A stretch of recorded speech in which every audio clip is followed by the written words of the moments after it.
estimados participantes al curso, veo que por razones del paro, bueno, ya veo 4, veo que el paro quizás haya dificultado a algunos participantes que viven en Lima.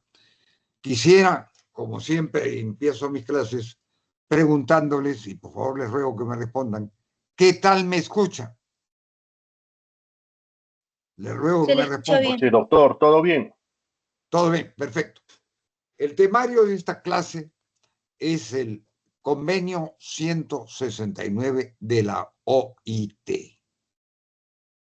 Bien, cuando hablamos de un convenio de la OIT, en realidad estamos hablando de un tratado, o sea, de un acuerdo internacional, de un convenio internacional de carácter multilateral que rige entre varios o muchos países.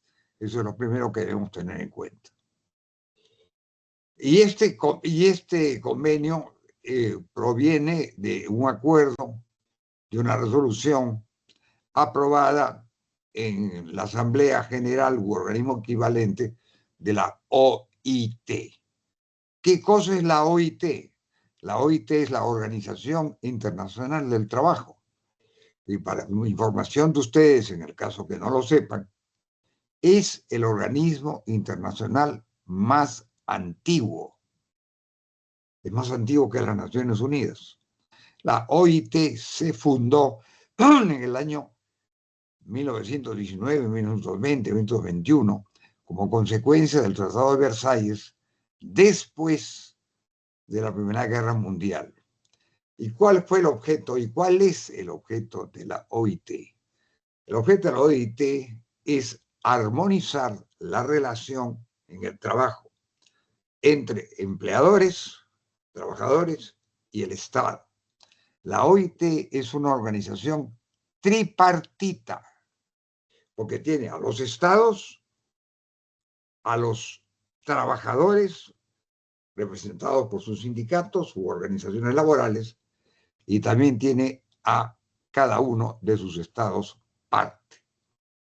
Y su objeto es armonizar, promover el empleo y armonizar las relaciones laborales, que exista un diálogo permanente y también establecer condiciones laborales que generen lo que podría llamarse un trabajo decente y que cumpla todas las regulaciones fundamentales del derecho de trabajo. Entre ellas, la jornada de 8 horas y los 6 días a la semana. Ahí tenemos una jornada de 8 horas con 48 horas semanales como máximo. Puede ser menos, y de hecho lo es, pero no puede ser más allá de 8 horas diarias, salvo que se pague sobre tiempo, y 48 horas a la semana. Muy bien. Los acuerdos emanan fundamentalmente de las resoluciones de la Asamblea General de la OIT, que tiene tiene 189 miembros. En este caso, se trata de un acuerdo que trasciende de lo laboral, va más allá de las condiciones de trabajo y se refiere a los pueblos tribales y originarios. Y entonces, este convenio fue aprobado en el año 1989, tiene un antecedente de un convenio del año 1957, fue aprobado en el año 1989 y el Perú se adhirió, lo ratificó en el año 1993, casi simultáneamente con la aprobación de la vigente Constitución Política de 1993. Entonces, este convenio se aprobó durante el gobierno del señor Fujimori. Eso debemos tener en cuenta. Ahora bien, ¿cuál es el objeto de este convenio? Pasemos entonces a la lámina siguiente. Como les dije hace unos instantes, este convenio 169 tiene su antecedente en un convenio anterior, el número 107 del año 1957, aún vigente en 17 países. Pero el enfoque de ese anterior convenio, del que el Perú no es parte, es muy distinto del convenio 1957. ¿Por qué? Porque ese convenio propugnaba o propugna la integración y asimilación de las poblaciones nativas al resto de la nación. Entonces, la idea es que las poblaciones nativas, tribales, indígenas, que estaban antes de que ese país fuera conquistado por una potencia imperialista, colonial, etc. Y ese proceso de conquista comenzó en el siglo XV, siglo XVI, XVII, y se extendió en el siglo XIX y en el siglo XX.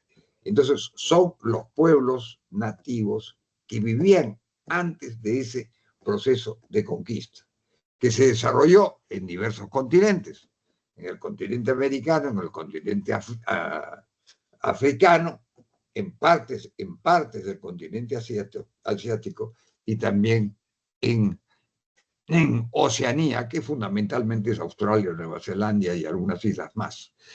Bien, entonces, la idea era que esa población anterior se asimilara a las costumbres y a la cultura de la población dominante, de la población central.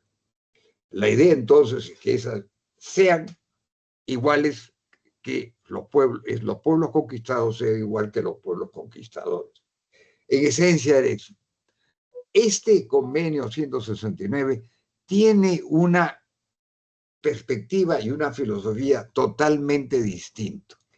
Entonces, este convenio 169 parte del reconocimiento de la identidad étnica de las poblaciones nativas antes de su conquista por invasores extranjeros.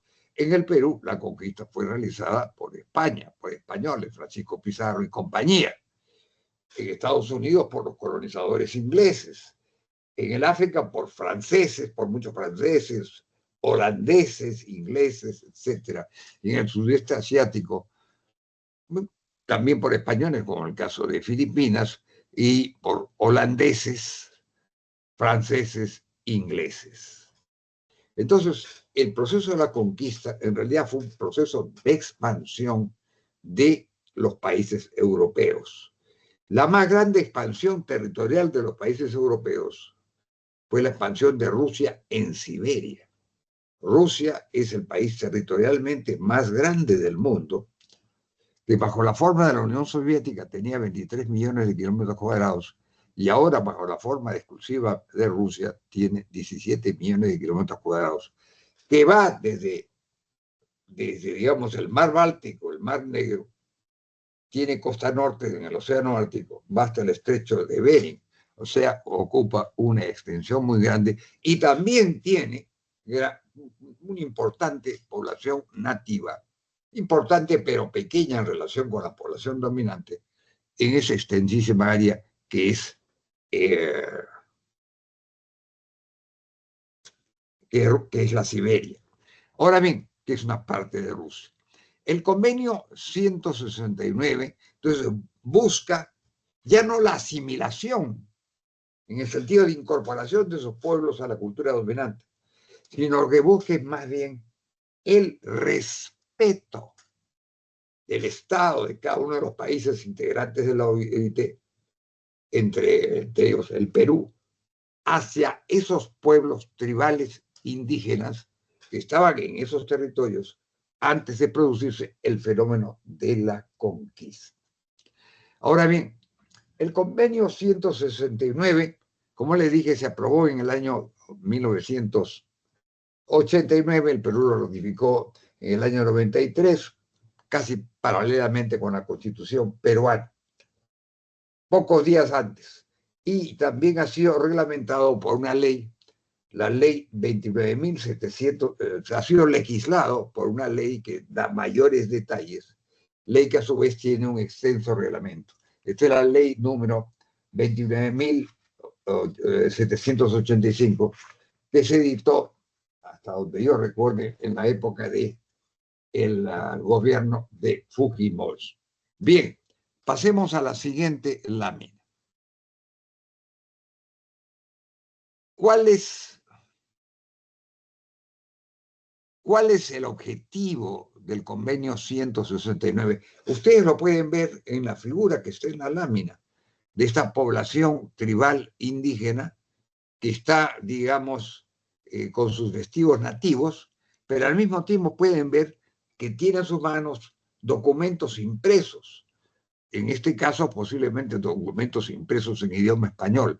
O sea que el convenio 169 en realidad refleja una transculturización, en el sentido de que se respeta la cultura de la población autóctona, pero al mismo tiempo hay algo que resulta inevitable. Esas poblaciones autóctonas, salvo que sean los no contactados en la Amazonía, que hay algunos pueblos dispersos no contactados en la Amazonía, que es una extensión muy grande del Perú. En realidad, el 60% de la extensión territorial peruana se encuentra en la región amazónica, pero y en torno a los ríos amazónicos, pero también existen muchas ciudades amazónicas. Les puedo decir, Pucallpa es una de, Tingo María, Ceja de Selva, Pucallpa, Moyobamba, Iquitos, entre otras, ¿no? Yurimaguas, por ejemplo, en las orillas del río Marañón. Entonces, existen también poblaciones urbanas, y también existen poblaciones tribales que viven en torno a los ríos principales y a los diversos afluentes. Entonces, el objeto del convenio 169, de acuerdo a su propia letra, es proteger la identidad de los pueblos tribales e indígenas que habitaban en el país o en una región determinada en la época de la conquista o de la colonización, y además del establecimiento de las actuales fronteras estatales. Ustedes saben que el Perú ya tiene sus fronteras plenamente delimitadas y demarcadas, incluyendo las fronteras marítimas al sur y al norte. Pero ese fue un proceso, dicho sea de paso, que duró, y fue un proceso muy difícil, que también hubo confrontaciones bélicas, la más importante de Chile. Es un proceso que duró 200 años en la historia del Perú, de manera que fue un proceso largo, complicado, violento y también sangriento. Y también parte de la frontera fueron delimitadas mediante arbitrajes internacionales y también mediante convenios internacionales, resultados de, a su vez, de largas y complicadas negociaciones. Entonces, este convenio tiene por objeto proteger la identidad de estos pueblos que habitaban en el país, en la región, o en una región geográfica antes de la conquista o de la colonización. Sin embargo, también se indica en el inciso 3 del artículo 1 que este concepto de protección de esos pueblos de ninguna manera debe interpretarse en una forma que implique la intervención o la aplicación del derecho internacional. Y esto es algo sumamente importante, porque el convenio 169 no confiere ningún derecho de soberanía o independencia a tales pueblos indígenas o tribales. La soberanía es el rasgo distintivo del Estado. El Perú, la República del Perú, es un Estado soberano. O sea, que el poder del Estado, que reside tanto en el Poder Ejecutivo como en el Legislativo y el Judicial, no tiene otro poder que esté por encima de él. Podrán haber organizaciones internacionales con las que tenemos relaciones y en las que establecen regulaciones, pero esas regulaciones en realidad solo surten efecto en la medida que sean expresamente aprobadas, ratificadas y convertidas en ley por el Perú y por cada uno de los países que integran la OIT. Entonces, este concepto de pueblos, lo reitero, no debe interpretarse en un sentido de soberanía. En el Perú, el único pueblo que existe es el pueblo peruano. estos pueblos son minorías étnicas, pero que conforme a este convenio y conforme a una política secular del Perú, el gobierno, el ejecutivo, los poderes del Estado deben tener respecto de ellos una actitud de amistosa comprensión y de amistosa relación. Y debe también respetar sus diversos derechos. Ese es el sentido de la soberanía, que en ese aspecto tiene una relativa limitación. Bien, pasemos a la siguiente lámina, mi querido John. En el inciso segundo del artículo 13 del convenio 169 se menciona el concepto de tierras. ¿Qué entendemos nosotros por tierras? Bueno. Martín, disculpa que te corte. Milagros Coelho levantó su mano. Ya, adelante. Por favor, Milagros, formule usted su Doctor, pregunta buenas noches. o su comentario. Justo mencionó de algunos derechos. Entonces, mi pregunta es, ¿qué derechos tendría una comunidad indígena, ¿no? Calificada como tal? ¿Qué tipo de derechos se Comunidad refiere? indígena o nativa. Las comunidades indígenas ya no se les llama así, se les llama comunidades campesinas. ¿Qué derechos tienen? Así es Bueno, lo que quería saber, al que se el refería. respeto a yo diría, el respeto a su propiedad, el respeto a su derecho de propiedad, el respeto a sus usos y costumbres, el respeto a sus modalidades culturales, el respeto a su lengua.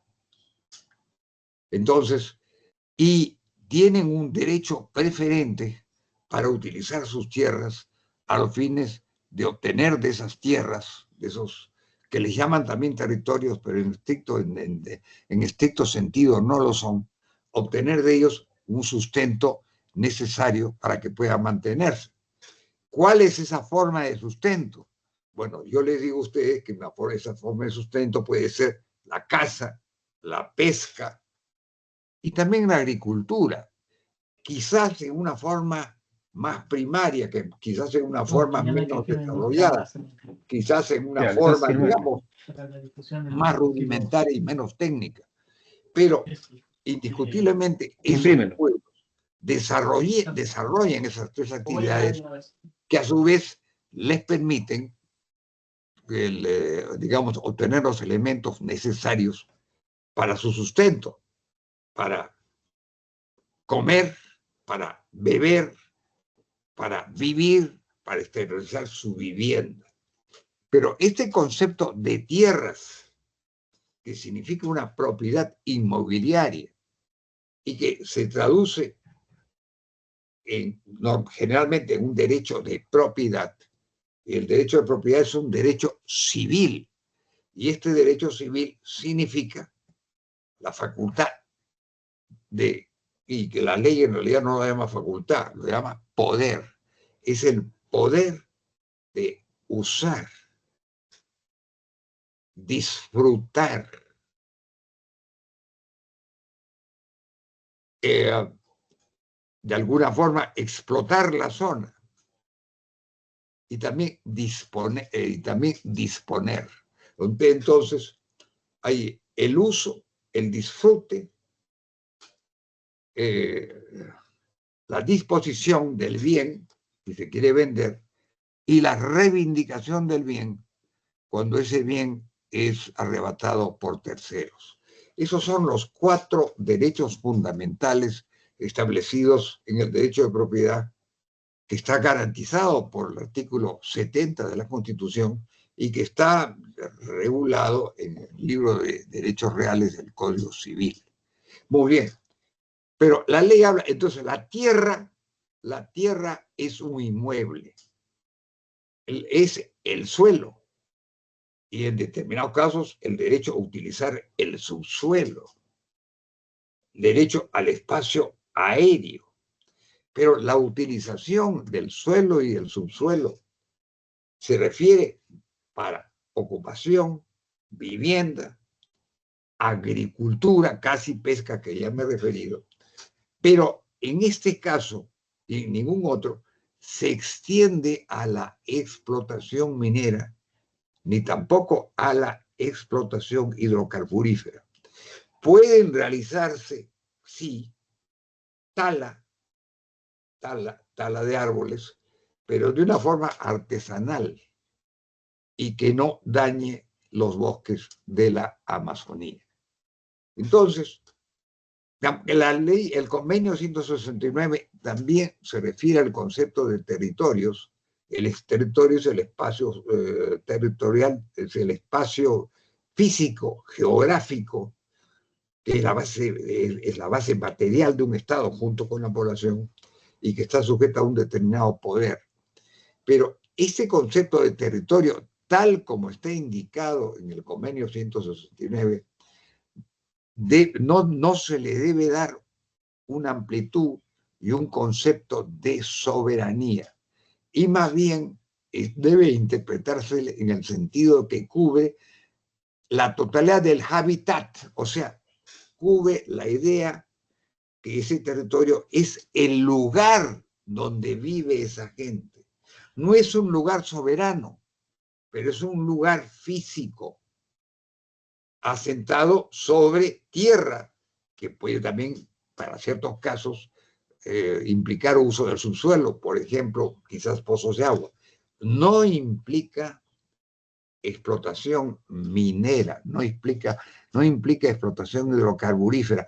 Podría implicar muy rudimentariamente, muy artesanalmente, tasa de álcoholes. Entonces,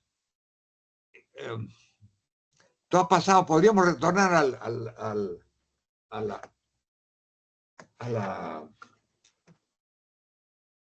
Ok, un instante, Martín. Al retornar al anterior, me parece que has pasado...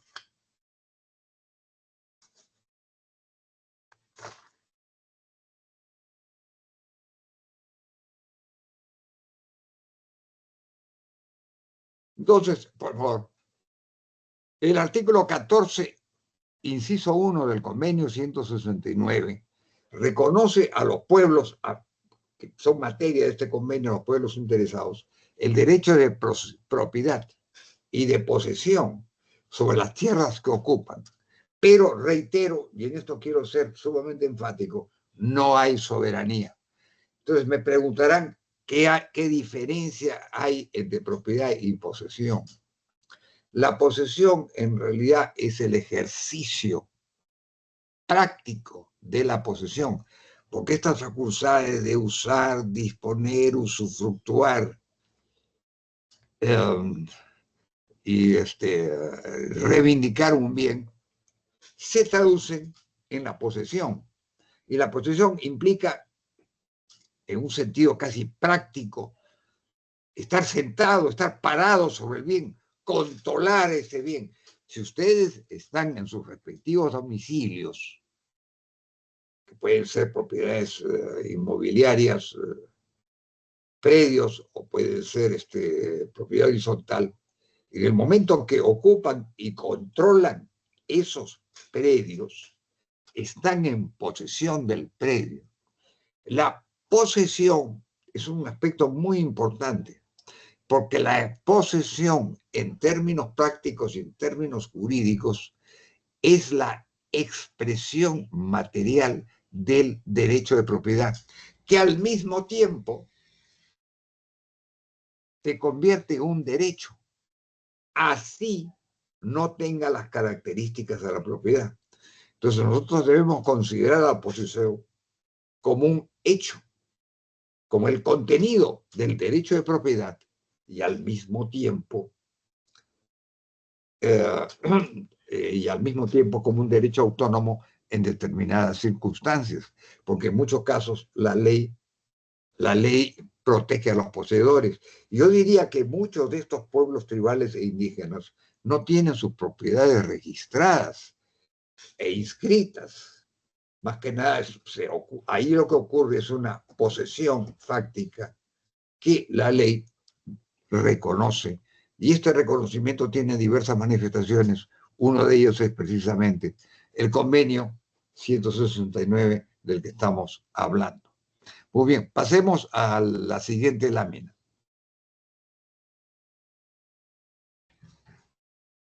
¿Cuáles son esos pueblos indígenas y tribales? Ya lo he dicho, son los que habitaban el territorio antes de la conquista, que tienen sus costumbres e instituciones propias, muchas veces un lenguaje propio, y pudiendo vivir en forma tribal. Entonces el convenio 169 reconoce esos derechos de estos pueblos. Ahora bien, aquí habría que decir que en el Perú, hasta ahora, hasta donde yo conozca al menos, no existe un registro de pueblos indígenas y tribales para los fines de la consulta previa, y la consulta previa muchas veces se realiza cuando se va a llevar a cabo una actividad minera o una actividad hidrocarburífera. Pero, de hecho, estas poblaciones están. Bien, y la consecuencia material y lógica de los enunciados que acabo de hacer es que los proyectos de explotación, ¿no?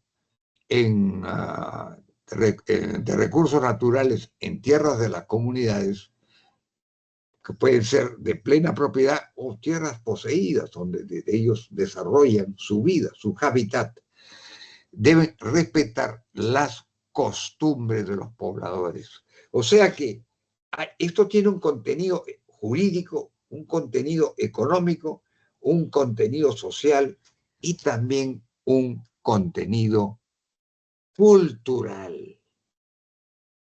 Ese es el sentido de este convenio 169, que es un tratado internacional y al mismo tiempo es parte de la Constitución peruana, según una resolución del Tribunal Constitucional me parece, de hace algunos años, de hace unos 10 años. Entonces, esto es algo que nosotros debemos tener en consideración, son esta serie de factores, pero siempre con el concepto de que no hay soberanía. El Perú es una república unitaria, descentralizada, democrática, y que respeta los derechos de su población. Pero no es una confederación, no es una federación, ¿no? Es un Estado unitario, donde existe, puede ser descentralizado, porque ha habido un proceso de regionalización, pero las autoridades máximas siempre son el Poder Ejecutivo, el Legislativo y el Judicial. Bien, pasemos a la lámina siguiente.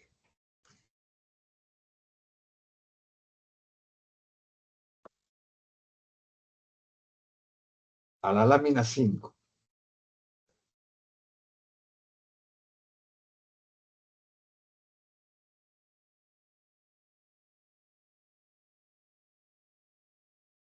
No, a la 5, por favor, Johnny.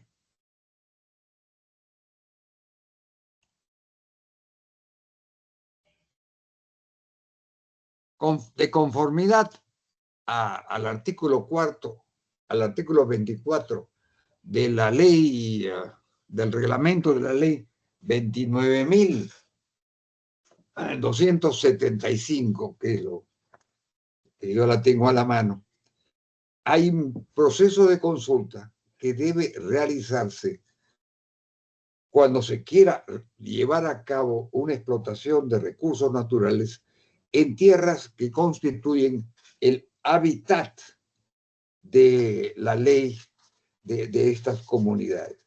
Entonces, esto significa que estas consultas deben realizarse en un plazo de 120 días. Muy bien, yo diría que este plazo yo no tengo conocimiento, y lo voy a decir con toda franqueza, no tengo conocimiento que se haya hecho alguna consulta hacia estos pueblos. No tengo ese conocimiento. No existe publicidad sobre esta materia. A mí me parece que el Estado en realidad lo que quiere es reservar esa información y no la quiere publicitar. ¿Por qué? Porque considera que eso en alguna forma puede limitar, menoscabar la autoridad la autoridad del gobierno central. Muy bien. Aquí yo quiero hacerles una observación. El convenio 169 ha sido aprobado por muy pocos países. La mayoría de los países que han aprobado el convenio 169 son países de América Latina, ubicados en Sudamérica: Argentina, Bolivia, Brasil, Chile, Colombia, Ecuador, Costa Rica, México, quizás Nicaragua, básicamente esos países. Cuba no es parte del convenio, la República Dominicana, que yo sepa, no es parte del convenio, hasta donde recuerdo. Venezuela tampoco lo es. Hay 3 países europeos, uno de ellos creo que es Dinamarca, en razón de la posesión colonial o territorial que Dinamarca tiene sobre la isla de Groenlandia, que es un territorio muy grande, de 2.800.000 kilómetros cuadrados, pero que es un territorio congelado, ubicado prácticamente más al norte del círculo polar, y con una población nativa y también gente descendiente de dinamarqueses, de daneses o de otros pueblos escandinavos, cuya población es mínima, 57.000 habitantes. Bien, entonces, este convenio en realidad tiene una amplitud muy limitada. Yo les puedo decir a ustedes que el convenio 169 no ha sido ratificado, no ha sido ratificado por los Estados Unidos, no ha sido ratificado por Canadá, no ha sido ratificado por Rusia, no ha sido ratificado por China. Ciertamente, que yo sepa, no ha sido ratificado por la India, ni por Pakistán, no ha sido ratificado por el Japón. Entonces, es un convenio que en cierta forma limita la soberanía del Estado en relación con el respeto que se debe tener a estos pueblos tribales. Pero que por esa misma razón muchos países no se han tomado la molestia o han decidido no incorporarse a este convenio, no ratificar. Este convenio, como le dije, viene del año 89. Tendrá, pues, creo que tiene 22, 23 o 24 partes. Entonces, es un convenio esencialmente hecho para América Latina y para la promoción de los derechos en América Latina. ¿La promoción de quién? De los pueblos que viven en estos lugares. Esta población nativa que generalmente vive en espacios apartados. Ahora bien, en muchos lugares del hábitat de esta población nativa pueden haber recursos naturales muy importantes. ¿Cuáles pueden ser? En primer lugar, recursos forestales. En segundo lugar, recursos acuíferos. El agua es un recurso acuífero fundamental, sin el cual la vida no es posible. También pueden haber recursos pesqueros. Y la pesca que realizan estas comunidades puede realizarse en forma artesanal, pero también puede realizarse, como es el caso del Perú, como la pesca de anchoveta en el Océano Pacífico, puede realizarse en gran escala, masivamente, y además vinculada con actividades industriales como la producción de harina de pescado. El Perú produce, no recuerdo exactamente cuál es la producción de harina de pescado, puede ser algo que está entre los 3, 5, 6 o 7 millones de toneladas. Entonces, ese tipo de explotación pesquera de ninguna manera puede realizarse respecto de estos pueblos. ¿Qué otro factor podría haber? Una explotación hidrocarburífera. El Perú tiene explotaciones hidrocarburíferas en las zonas del Amazonas. Tiene en el lote 1AB, que está muy cerca de la población del Ecuador, y este lote amazónico, a una cierta distancia del Marañón y a una cierta distancia del Amazonas, es el principal productor de petróleo. Petróleo son los hidrocarburos líquidos.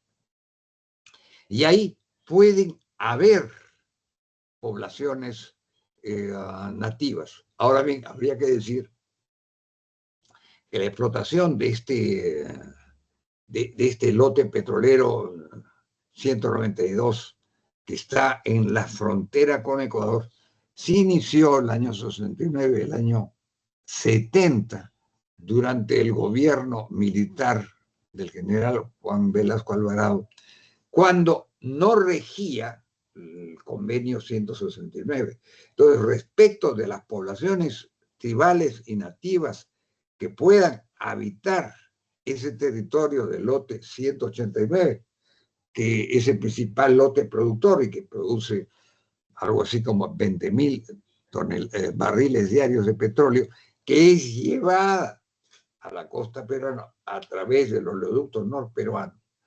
Ahí no se consideraron los derechos de las poblaciones nativas. Pueden haber muchas otras zonas que tienen vocación o tienen posibilidades o potencialidades hidrocarburíferas en la selva. Se han intentado en muchos sitios y donde se ha tenido verdadero éxito no es tanto en petróleo, sino en el gas, en la zona de Camisea. La zona de Camisea es una zona amazónica, ubicada en el departamento del Cusco, que tiene población nativa, y eso se llevó a cabo comenzó durante el gobierno de Fujimori. Entonces, ahí, en esas zonas, se ha tenido necesariamente que respetar los derechos de las poblaciones nativas que viven en torno a esos territorios, esos territorios que están fundamentalmente destinados a la producción de gas y que además ese gas es transportado mediante un oleoducto. Un oleoducto, hay uno que va desde Camisea hasta Pisco y otro, un oleoducto que no se ha llegado a culminar, que es el oleoducto del sur, que atraviesa también muchas zonas pobladas por comunidades nativas. Cuando hablamos de comunidades nativas, yo le reitero a la señorita, no hablamos de la población, de las poblaciones quechuas o aymaras. Hablamos fundamentalmente de las poblaciones nativas en la selva. Entonces, estos son, y tiene que haber este concepto de consultas. Entonces, este es el sentido del convenio 169. El convenio 169 va más allá de la regulación de las condiciones laborales. Lo que busca es la protección de la vida, de la subsistencia, de la permanencia y de la cultura y de las manifestaciones culturales de estos pueblos, sus idiomas, sus costumbres. Muy bien, pero yo aquí querría hacer una observación. En el Perú, en los últimos 30 o 40 años, y también desde tiempo atrás, se ha realizado un importante desplazamiento de población de la tierra, del campo a la ciudad. Y yo creo que este desplazamiento del campo a la ciudad, de la tierra a la ciudad, me parece, aunque sobre eso no hay consultas y yo no puedo hablar sobre base objetiva de estudios, me parece que también ha existido con relación a estas comunidades nativas, que muchas veces nosotros las vemos en algunos lugares de la ciudad de Lima. Entonces, yo tengo, y esto es una opinión muy personal mía, yo creo que este convenio 169, que es parte del derecho peruano y que se refiere al respeto a esas costumbres y el respeto a las tierras y a los territorios que no deben ser explotados, principalmente en el ámbito de la minería, sin la quiesencia y la aprobación de estos pueblos. Y yo creo que este convenio gradualmente va a ir perdiendo importancia. ¿Por qué? Porque inevitablemente se produce lo que antes se llamaba un proceso de asimilación y que ahora nosotros podríamos llamarlo un proceso de transculturación, en virtud del cual estos pueblos nativos adoptan las costumbres de los pueblos occidentales o de los pueblos del resto del Perú. En primer lugar, tienen que aprender castellano. En segundo lugar, tienen que aprender los rudimentos fundamentales de educación, leer y escribir. Y luego, con esos fundamentos, con esos elementos fundamentales, tienen que aprender conceptos pues, también elementales de naturaleza, conceptos elementales de matemáticas, de aritmética, de matemáticas y de interrelación con otros pueblos. De manera que, en mi opinión, desde una perspectiva histórica, el convenio 169, con el tiempo, va a ir perdiendo importancia. En este momento también la tiene, y es una parte del derecho minero ambiental en cuanto que el Estado peruano y las explotaciones mineras, y por consecuencia las explotaciones hidrocarburíferas, deben respetar los derechos de esos pueblos sobre tierras y territorios. Pero enfatizo los territorios, el concepto de territorios, que es un concepto esencialmente inmobiliario, de utilización, resguardo y defensa de la tierra, no debe tener en ningún momento un concepto de derecho internacional y de soberanía. Estas comunidades indígenas nativas no tienen derechos soberanos, tienen derechos conforme a este convenio y conforme a la legislación interna peruana para que defiendan ciertos derechos elementales respecto de la utilización de sus tierras, pero no tienen soberanía, no son personas jurídicas de derecho internacional. Yo hago referencia a esto porque en Estados Unidos, no ahora, sino en el siglo XIX, durante la expansión de los Estados Unidos hacia el oeste, y también durante el proceso de expansión y conquista de territorios que antes fueron mexicanos, entonces los pueblos norteamericanos, el ejército norteamericano, se encontraron con mucha población indígena.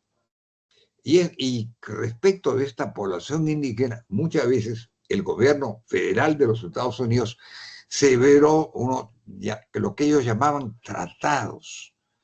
Pero esos tratados no tienen el sentido de acuerdo internacional. En realidad eran un acuerdo internacional, un acuerdo interno, doméstico, local, en virtud del cual el gobierno federal de los Estados Unidos se comprometía a respetar los derechos de esos pueblos indígenas, y que eso se tradujo en el concepto de algo que nunca jamás ha existido en Perú, en las llamadas reservas indígenas. Y estas reservas indígenas se han digamos, focalizado, se han manifestado en forma más extensa o más importante en determinados estados de los Estados Unidos. Uno de ellos, Oklahoma, donde, dicho de paso, se encontraba mucho petróleo. Y también California y también Colorado. Y han habido estos llamados tratados, pero yo insisto, no son tratados en el sentido internacional de la palabra, porque estas comunidades indígenas norteamericanas, que muchas veces peleaban con el gobierno federal, en fin, todo eso ha sido materia de toda una leyenda, de toda una parafernalia y de muchísimas películas sobre el oeste norteamericano. Los americanos se han dedicado a, digamos, a hacer mucha propaganda, a hacer mucha difusión de la conquista del lejano oeste. Nosotros mucho menos porque no tenemos esos recursos, pero entonces se decía, bueno, tales y pueblos, con tales y cuales pueblos han sido elevados tratados y se debe reconocer la propiedad sobre sus tierras. Y esas tierras estaban muchas veces delimitadas y demarcadas dentro de ese concepto de reserva indígena, donde vivían poblaciones indígenas y de las que muchas veces no podían salir. Bueno, ese concepto aplicable a los Estados Unidos de ninguna manera es aplicable al Perú. En Canadá quizás haya habido algo parecido. En Canadá, a las poblaciones que nosotros llamamos poblaciones indígenas, se les llama a aquellos que vinieron primero. Entonces, en las provincias que integran el Canadá, porque el Canadá está dividido en provincias, es un gobierno federal, pero que está integrado por provincias, hay también un reconocimiento de los derechos de esa población bajo esa denominación, los que vinieron primero. Bien, este acápite del curso en realidad es bastante corto, apenas tenemos 5 láminas, pero yo siempre quiero enriquecer la clase en una forma que vaya más allá de mi exposición personal, que refleja mi estudio, mi meditación y aquello que he escrito sobre estos temas. Pero yo quisiera tener las preguntas y los comentarios de ustedes y quisiera iniciar en estos momentos un diálogo con ustedes y les deseo su colaboración. Quisiera que se integren en este diálogo y que me hagan saber todos sus comentarios, sus preguntas e inclusive sus discrepancias y divergencias. Yo soy un hombre que creo en la dialéctica en cuanto creo que es muy importante llevar a cabo una especie de contraste, y no digo conflicto, pero sí de competencia de opiniones, de un diálogo y de una discusión, no en el sentido de pelea, sino en el sentido de profundización de los conceptos. Entonces yo les ruego a los participantes que por favor me hagan llegar sus inquietudes antes de terminar la clase. Estoy a la orden. A la orden y a la espera de sus observaciones y comentarios.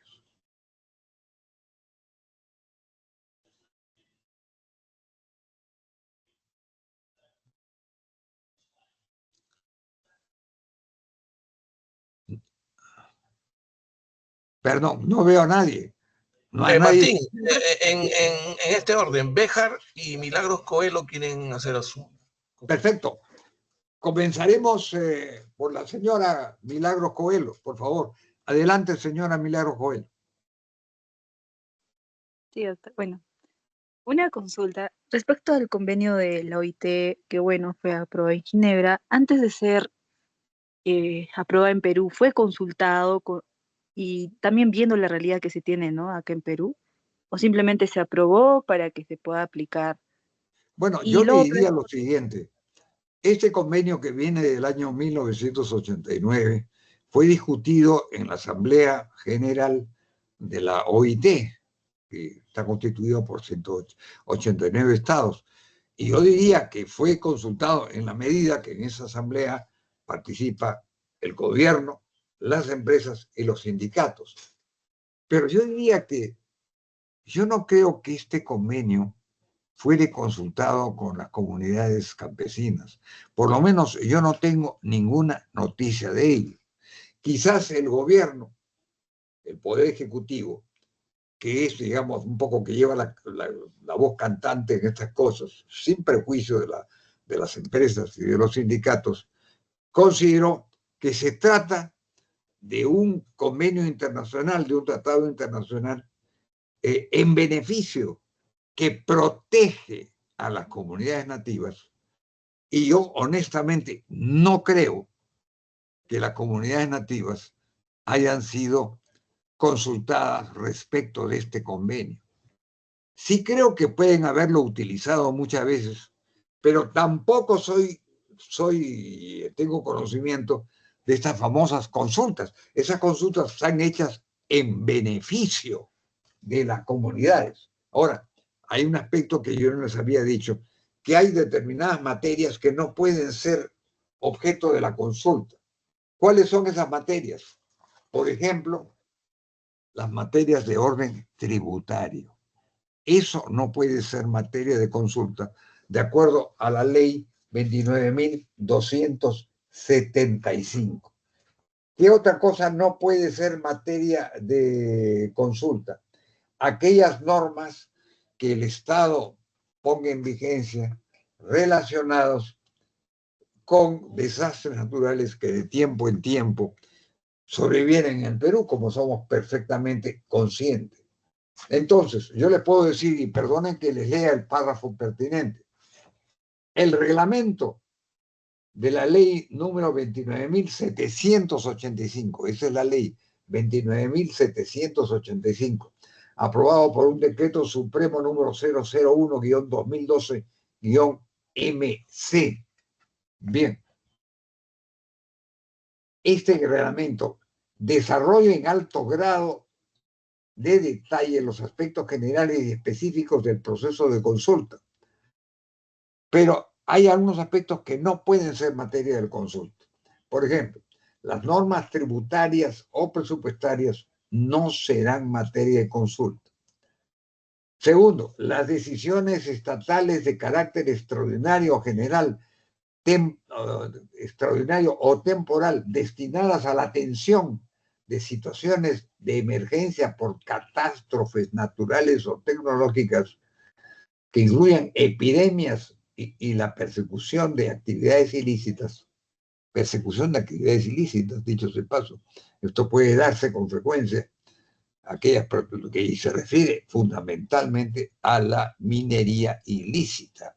Y la minería ilícita sabemos que es un problema que está afectando hoy día la seguridad interna y eventualmente podría afectar la seguridad externa. Entonces, esas normas extraordinarias para enfrentar ese tipo de fenómenos no son materia de consultas. Ahora bien, será obligación del Estado consultar a los pueblos indígenas originarios real o potencialmente afectados por la exploración y explotación de los recursos naturales que constituyen patrimonio de la nación, antes de tomar las medidas administrativas que faculten el inicio de todas las actividades. Entonces, hay que realizar estas consultas cuando tales pueblos tribales vivan, desarrollen su vida en una zona donde puedan existir recursos naturales de importancia, mineros y también hidrocarburíferos o forestales o hasta pesqueros. Y aquí lo que les quiero decir, y esto es algo que en mi opinión es un aspecto irreal del reglamento, es que el proceso de consulta deberá realizarse en un plazo máximo de 100 días calendarios. 120 días es más o menos 4 meses, contados a partir de la entrega de la propuesta administrativa o legislativa hasta la firma del acta de consulta. Yo creo que ese proceso de 120 días establece un plazo, en mi opinión, irrealísticamente, poco realista, corto, de manera que eso en la práctica creo que no se ha dado. Esa es la razón por la cual creo que no se han llevado a cabo esas consultas. Bien, no sé si en esa forma yo absuelvo la pregunta que usted me hizo, señora Coelho. Sí, doctor. Y justo también quería comentarle, porque yo recuerdo que escuché a un asesor legal de una comunidad afirmarles, una comunidad que tiene influencia minera, afirmarles que ellos, al ser catalogados como comunidades indígenas originarias, gozaban de más derechos. Y yo me pregunto, ¿qué tipos de derechos, no? Porque es lo que él les ha afirmado. Bueno, podría referirse a que tengan una participación en las utilidades que esas empresas tengan. Yo diría que ese sería un derecho fundamental, que ellos podrían, con alguna base jurídica, reivindicar. O sea, una participación de las utilidades, y quizás hasta se podría pactar con empresas respectivas una participación. Lo que yo sí veo muy improbable es que estas comunidades tengan la capacidad de intervenir en el directorio y en la gerencia de esas empresas, indicándoles cómo deben realizar sus operaciones o sobre qué yacimientos deben dirigirse primero. Yo diría que digamos, la injerencia de las comunidades sería: no afecte usted tal zona en la medida que impida usted el normal desenvolvimiento de nuestra vida colectiva, de nuestra vida comunal, de nuestra vida tribal, sea en vivienda, sea en habitación, sea en cultivos, en actividades económicas rudimentarias, pero esenciales para su vida. Que esas comunidades tengan el derecho de intervenir en la gestión y en la gerencia de esas empresas, yo diría, no sé si alguna de estas empresas, de alguna de estas comunidades lo habrá pretendido, pero en mi opinión esa pretensión no, si en el supuesto que se llevara a cabo, no estaría amparada en la ley, en el convenio 169, ¿no? Que es ley en el Perú y ley incluso con rango constitucional.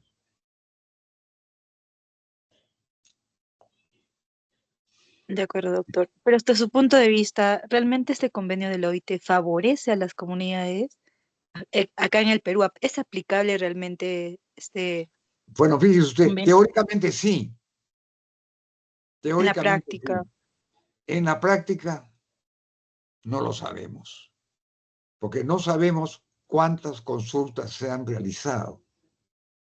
Yo lo que le puedo decir es que si han habido actividades hidrocarburíferas en la selva, lote 1A-B, que es el principal productor de petróleo con más de 20.000 barriles diarios, que además tiene un oleoducto norperuano que llega hasta el puerto de Paita, y también se han realizado actividades hidrocarburíferas de gas en la zona de Camisea. Entonces, en relación con esas zonas, se tiene que respetar los derechos fundamentales de las poblaciones indígenas. Ahora, las poblaciones indígenas podrán protestar, podrán hacer sus planteamientos, pero lo que no pueden hacer es dirigir esas explotaciones. ¿Los ha favorecido? No sabría decirle. Para mí, el convenio 169 obedece a una tendencia de orden mundial, pero que se ha materializado fundamentalmente en América Latina y en uno que otro país del África y del Asia, tal como les dice anteriormente.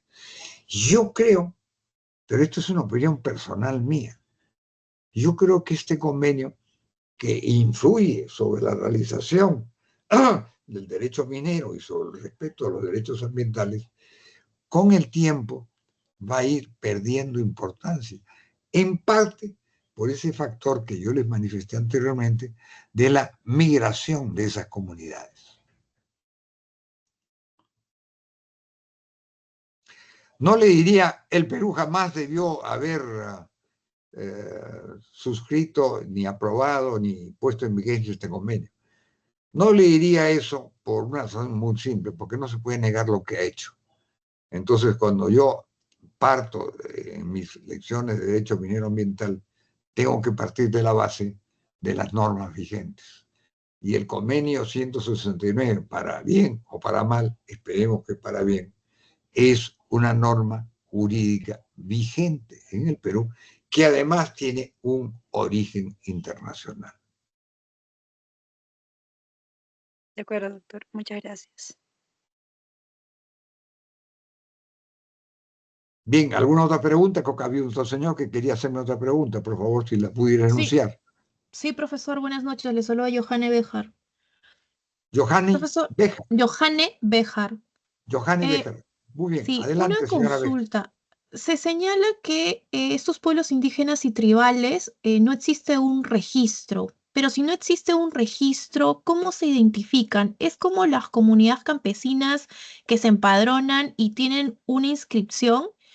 Eso por un lado. Y mi segunda consulta es, si es que, por ejemplo, se quiere realizar un proyecto de explotación y se tiene que hacer la consulta a este pueblo indígena y tribal y ellos rechazan la realización del proyecto, ¿esta empresa privada tiene opción de nuevamente realizar la consulta o qué otro mecanismo tiene la empresa Bueno, privada para impulsar el proyecto? yo creo que su pregunta es muy pertinente. Yo, la verdad, debo señalarles que no tengo conocimiento de que exista un registro de estas comunidades nativas. Sabemos que existen y muchas de ellas tienen una conexión permanente con el resto de la sociedad peruana.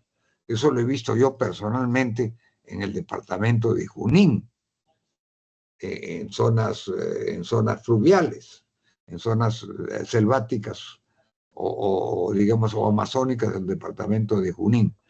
Pero en el supuesto, yo no conozco de la realización de ninguna consulta, pero en el supuesto de que se haga la consulta con este pueblo tribal u originario y el pueblo tribal u originario rechace la realización de una actividad de explotación, eso yo diría que por lo menos suspendería temporalmente la ejecución de ese proyecto. No conozco ningún caso de una consulta en ese sentido que se haya realizado y que haya tenido un rechazo a la ejecución del proyecto hidrocarburífero. Yo diría que casi intuitivamente que estas comunidades nativas lo que van a buscar es ventajas materiales respecto de ellas. ¿Cuáles podrían ser esas ventajas materiales? Una de ellas es que los contraten, los empleen bajo forma de contratos de trabajo o bajo forma de contratos de servicio. Segundo, que le compren sus productos. Tercero, que realicen algunas obras en esas regiones que tengan un beneficio directo respecto de esas comunidades. Entonces, en el supuesto de que se hubiera hecho una consulta conforme al artículo 24 de la ley 29.785, lo que tendría que haber es un proceso de negociación de los representantes de la empresa a través de sociólogos, antropólogos, gente que conozca a estos pueblos, con los directivos de estos pueblos, a fin de llegar a un acuerdo que les permite llevar a cabo la explotación y que además ese acuerdo signifique la ejecución de medidas prácticas y directas en beneficio de esa comunidad. Y quizás, lo estoy diciendo en forma totalmente tentativa, quizás en una participación en las utilidades, que esa participación podría ser 5 o 10%, en fin, van a pedir muchísimo, quizás puedan pedir hasta la mitad de la utilidad, no creo que eso se dé, pero podría darse un acuerdo en virtud del cual podría darse, y lo digo en forma muy condicional, y esto es una opinión mía muy personal, que la empresa interesada en realizar esta explotación minera o hidrocarburífera en la forma de petróleo, en la forma de gas, esta empresa otorgue alguna participación en las utilidades que obviamente sería minoritaria. Eso creo que puede haber. Yo no sé, me encantaría saber si usted ha escuchado la posición de asesores legales de estas comunidades. ¿Tiene usted alguna información adicional? No, no, profesor, al respecto nada. Pero podría haber, lo que usted me ha dicho, fíjese usted, si al cielo pides y pides poco, eres un loco, ¿no? O sea que bien podría haber el asesor de estas comunidades que ya no son pues tan nativas, tengan asesores legales especializados en estos derechos que digan, bueno, pidan que le den tales y cuales beneficios, que los contraten, trabajos, contratos de servicios, y que además les den una participación en las utilidades. Todo eso, en la práctica, es materia de una negociación. Claro. Perfecto, Bien. muchas gracias, profesor. De nada, señores. Bien, ¿alguna otra pregunta?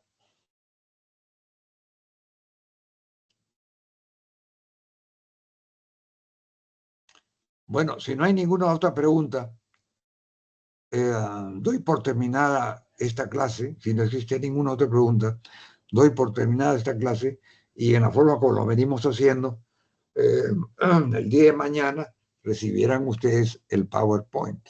Bien, siempre a sus órdenes para absolver sus consultas en la medida que mis conocimientos puedan ser de utilidad para ustedes. Muy bien, muy buenas noches.